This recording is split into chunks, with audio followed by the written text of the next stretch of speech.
What's going on in your head? Really, what is going on in your head? It was.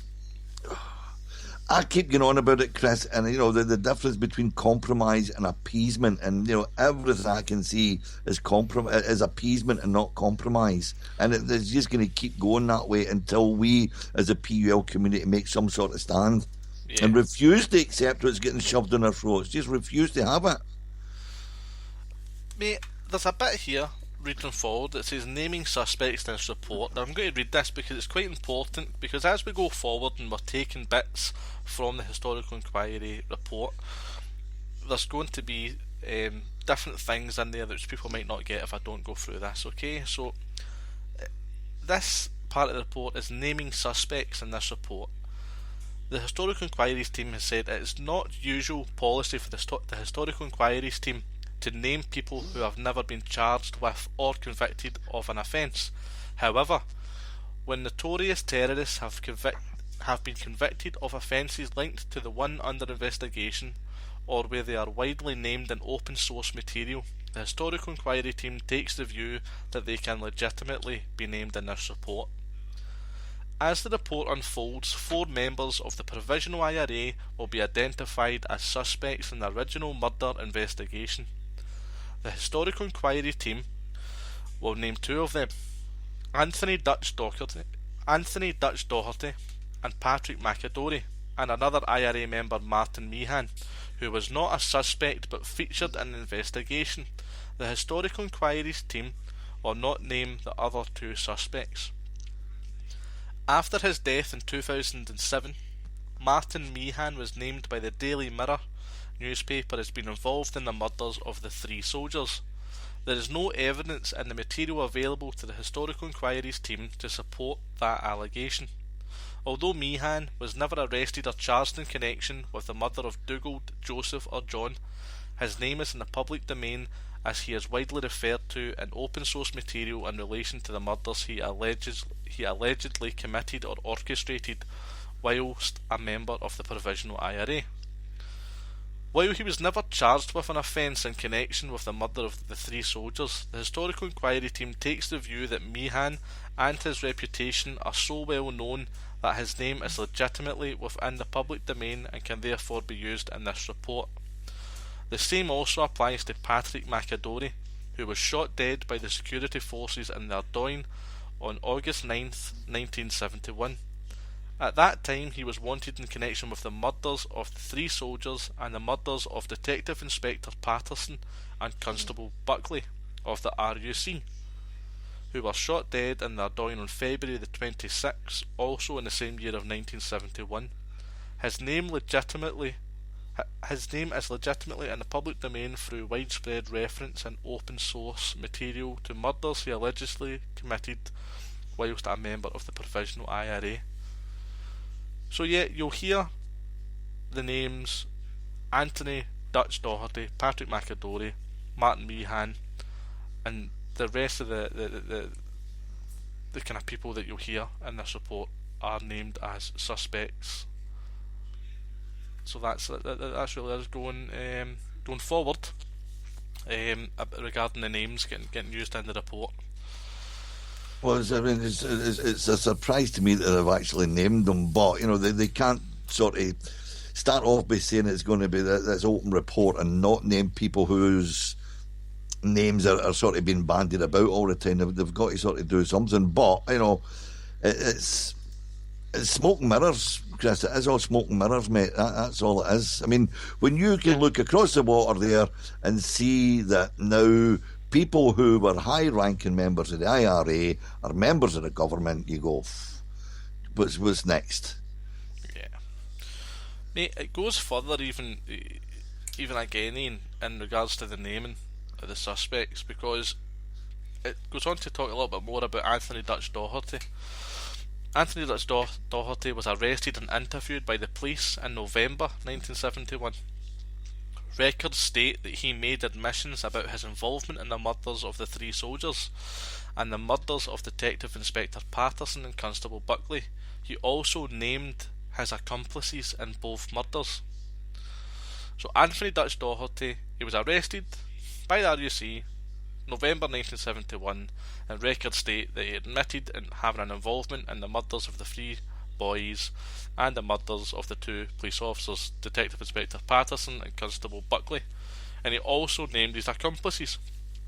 At that time, Detective Chief Superintendent Payton of the Metropolitan Police, who led the original murder investigation, stated he had sufficient evidence and intended to charge him with the murders of the 3 soldiers, but he delayed doing so while they searched for the 2 other suspects named by Doherty. So yeah, he was going to get arrested, but they said we won't arrest him until we follow up on the information that he supplied us with previously. So it goes on in the last 2 paragraphs, which I'll quickly read out. It says, Doherty was interned without trial but escaped from prison with Martin Meehan on December the 2nd, 1971, before he was charged in connection with the murders. His name has been widely reported in open source material about the escape. He went on the run to the Republic of Ireland and has not been found since. On December 23rd, 1971, the Attorney General directed that Doherty should be charged with offences in connection with the murders of Detective Inspector Patterson and Constable Buckley, including conspiracy to murder. He would have been charged if he could have been found. He has already been named by the Historical Enquiry Review summary report into the murders of Constable Buckley, and also be named in this report. The other 2 men wanted in connection with the murders of Dugald, Joseph and John also went on the run to the Republic of Ireland, and neither have been found since. Their names are not in the public domain, and therefore they will be referred to in this report as Suspect 1 and Suspect 2. So, to be fair, it's a letdown. You know, well, you can call me a cynic, but what's the chances of them being in a very, very small country with a very, very small population and not being able to be found? They're hiding in plain sight there. And I mean, I don't know what was there. Is there an agreement that people will be sent back if they're caught? There's been so many deals done, hasn't there? That you would never rule anything out. Well, the other big thing was they all used to sort of go across the pond to America as well, and hide in plain sight in America, Boston and places like that. Mm-hmm.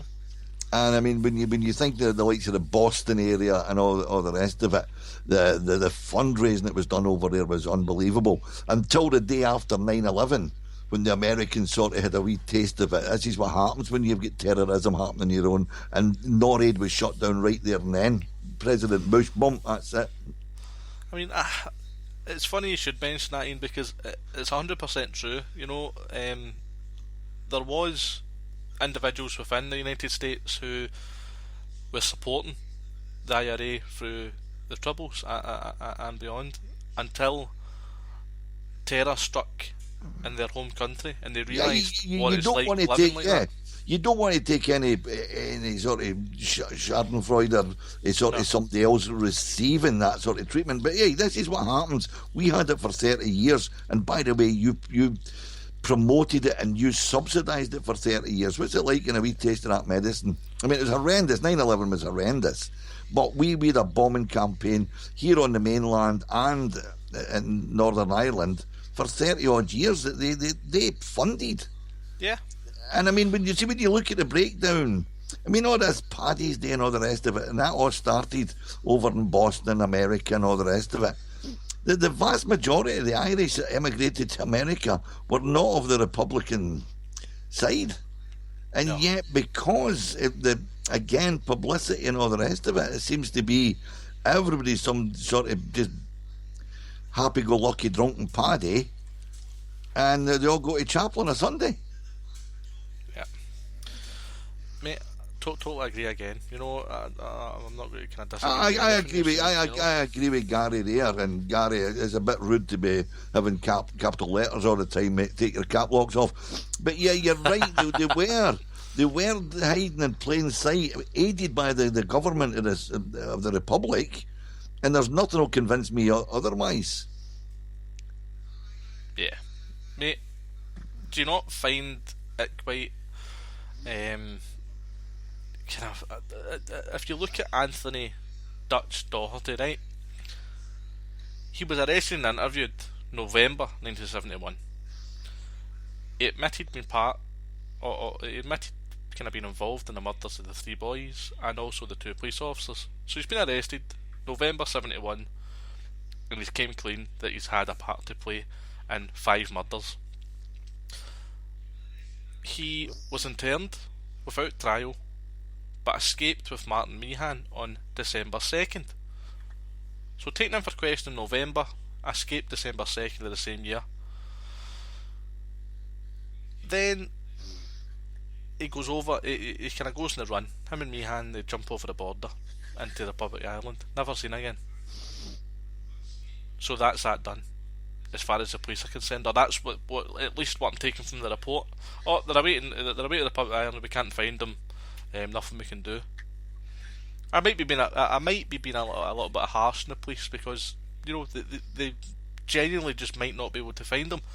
But I find it hard to trust the police force and the government in regards to the investigations into the Troubles, because it's so one-sided, and they've lied so much, they've done so many deals, there's so much appeasement out there. It's hard being a loyalist sitting here and believing what the police and the government have got to say about any investigation done into the killings of soldiers and loyalists. I think what's happened for so long, it's made us all cynics. It's turned us all into be very, very cynical creatures, Chris. And I don't think anybody can blame us for that. The appeasement and all the rest of it. I mean, when you think of some of the things that have happened, and you you start looking at it from a sort of a conspiracy nut sort of point of view, and I'm a wee bit of a conspiracy nut. You go, how much involvement was our government? Yeah. And somebody just put that there. Kami has said, read Dirty War by Martin Dillon, and the involvement of our own government. And I mean, when you think of some of the things that have happened in prisons in Northern Ireland, there is no way anything could happen unless there has been collusion by the authorities. Yeah. I mean, I think there's so many questions, mate, surrounding this particular story and kind of string of events, that I don't think we will ever receive the answers to all of the questions. But I do believe that if enough of us keep on plugging away for justice, keep campaigning, but we need to campaign bigger and harder.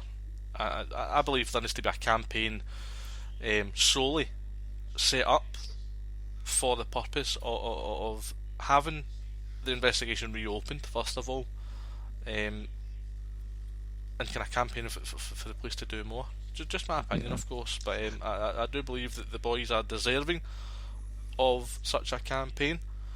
And not to mention that the memorials, the main one being the smaller memorial at the roadside, at the spot where the 3 boys were murdered by the Provisional IRA, that has been attacked time and time and time again, and it's having to be cleaned all the time.